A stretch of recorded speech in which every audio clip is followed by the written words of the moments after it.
और मैंने सुना है शास्त्रों में, अगर घर में बेटे हैं और घर में अगर बेटी नहीं है तो वो घर बिना कन्यादान के हमेशा सूना की सूना ही रहता है।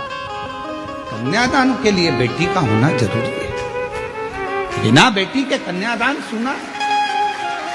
आप दुनिया का सारा दान कर लो, अन्न दान कर लो, वस्त्र दान कर लो, मुद्रा दान कर लो, स्वर्ण दान कर लो, भूमि दान कर लो, गौ दान कर लो, सारे दुनिया के दान कर लीजिए, अगर आपने जिंदगी में कन्यादान नहीं करा तो आपकी जिंदगी में सब कहते हैं कुंभी पाक नरक में एक नरक का सिरा ऐसा होता है जिस नरक के सिरे को पार करने के लिए बेटी का कन्यादान करना जरूरी होता है। इसलिए हम शिव महापुराण की कथा में हर पल हर घड़ी बेटियों को संकल्प दिलाते रहते हैं, बेटियों से कहते रहते हैं तुम कितनी भी अच्छी पढ़ाई करो, कितने भी अच्छे कॉलेज में रहो, कितनी भी अच्छी एजुकेशन करिए, कितनी भी अच्छी नौकरी करिए, कितने भी तुम्हारे दोस्त बन जाए, पर मेरा बेटियों से हमेशा निवेदन रहा है और आज भी ऑनलाइन शिव महापुराण की कथा जो जलगांव से चल रही है, आप सब बेटियों से निवेदन करूंगा कि निवेदन है अपने माँ बाप को कन्यादान का मौका जरूर देना, किसी एरे गेरे नत्थु खेरे के साथ ना जाना, अपने माँ बाप को कन्यादान का मौका दीजिए। कितना सुंदर कहा, माँ बाप चले जाते हैं तब बेटा तर्पण करता है, माँ बाप चले जाते हैं तब बेटा पिंड देता है, माँ बाप चले जाते हैं तब बेटा भोजन कराकर तर्पण श्राद्ध पिंड देता है और अपने पूर्वजों को तारता है। पर बेटी, जिस दिन माँ बाप अपनी बेटी का कन्यादान जीते जी कर देते हैं, उसी पल उसी घड़ी माँ बाप को नरक नहीं जाना पड़ता। फिर बेटा पिंड दे तो ठीक, तर्पण करे तो ठीक, तिलांजलि करे तो ठीक, माता पिता बैकुंठ का पथ जाता। चाय की जो केतली होती ना, केतली तुम्हारे यहाँ क्या बोलते, डोलची केतली क्या होती है, जब वो बहू हॉस्पिटल में रहती है तो घर की जो लेडी से रहती हैं तो वहाँ हॉस्पिटल ले लेकर रोज 2-3 दिन तक जाती हैं, दूध की केतली, डंगल क्या बोलते हैं, केतली बोलते हैं ना, और ऐसी रहती है, उसमें कड़ी लगी रहती है नीचे, उसको हिलती रहती है।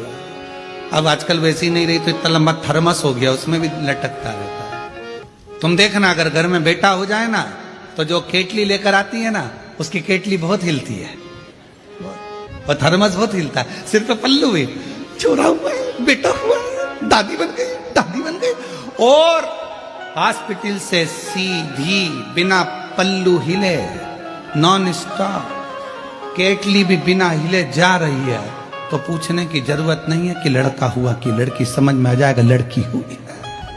ना केतली हिली ना मुंडा हिला, छोड़ी चली जा, बोली नहीं। पर कौन समझाए कि बेटे से ज्यादा अगर बेटी एक घर में जन्म ले लेती है, बेटा एक कुल को तारता है और बेटी 2 कुल को तार देती है। आज जितनी माताएं बैठी हैं, आप सब कथा श्रवण कर रही हो, जरा विचार करिएगा, ससुराल की 71 पीढ़ी और मायके की 71 पीढ़ी। एक नारी जब शिव महापुराण की कथा श्रवण करती है, शंकर जी पे 1 लोटा जल चढ़ाती है, तो उसका आधा एक नारी का चढ़ा, क्योंकि पुरुष का 1 गोत्र होता है, पुरुष के कितने गोत्र होते हैं, 1, पर लड़की के कितने गोत्र होते हैं, 2। कुंवारी रहती है तब पापा का गोत्र, ब्याह हो गया तो माँ का गोत्र। तो ईमानदारी से बोलो, क्या तुम्हारा वो माँ बाप का जो गोत्र है वो तुमसे छूट गया क्या? नहीं छूटा, छूटा नहीं है। तो वो गोत्र कहाँ काम आता है?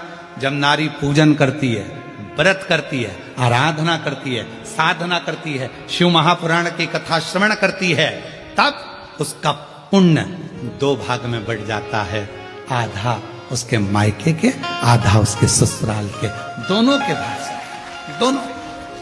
71 उसकी भी पार कर दी, 71 इसकी भी पार कर दी। एक बेटी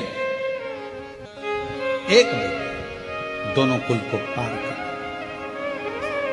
दोनों। दीदी हम धन्यवाद देंगे आपको, ममता श्रीकांत बोडरे माली जी। ये कथा होती सीहोर से ऑनलाइन, पर आपको साधुवाद इसलिए देंगे कि आप इस कथा को खींचकर जलगांव से ले, और आपने एक ही शब्द कहा गुरुजी, कथा तो तीर्थ में तो होती रहेगी, बाबा के धाम पर भी होगी, पर यह कथा यदि जलगांव में ही ऑनलाइन हो जाए तो हमारे दोनों कुल तर जाएंगे। और आज आपको मैं साधुवाद देता हूं कि आपने ये कथा को ऑनलाइन कराकर दोनों मायके का भी और ससुराल का भी दोनों कुलों को पार किया, दोनों को।